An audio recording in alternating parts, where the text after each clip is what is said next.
Oftentimes when we are typing up a Google Doc, we might want to put in a data table or a chart. And so to do that, I'm just going to move my cursor down and go up here to the Tables tab, Insert Table, and you can see that you can create a table as big as you want. I'm going to go ahead and make a 4 by 4.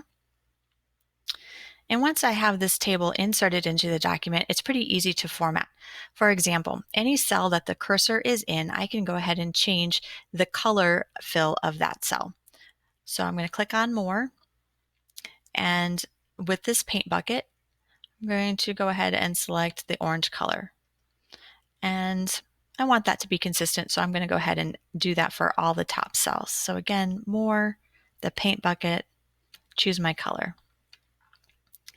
I also want to show you how to change the line weight of the particular data table. So again, you can do it for all of the cells all at once, or if you want to just highlight a particular row, you just select that and go into the line weight option under More.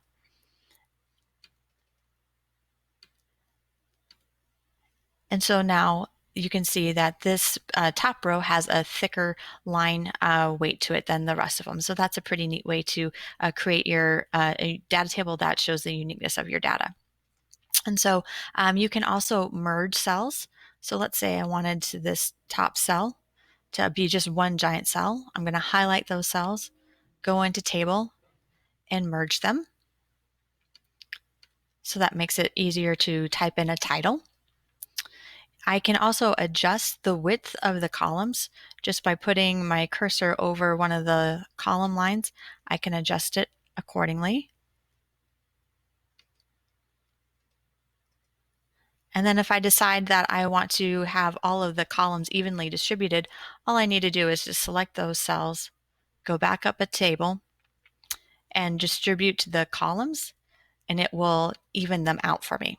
So that's a pretty nice feature to have when you are inserting tables into your Google Doc. And finally, I want to show you the additional properties. So again, with the cursor in the table, click on the Table tab and jump down here to Table Properties. All of those formatting options you have right here. So I can do the table border, I can change the color, I can change the size of the line, the background color. I can decide if I want my text in each cell to be towards the top, the center, or bottom, as well as the dimensions of each cell and also the alignment of where the text fits into the table cell. So if I want it to be aligned on the left, the center, or the right. And so those are some additional properties for your tables.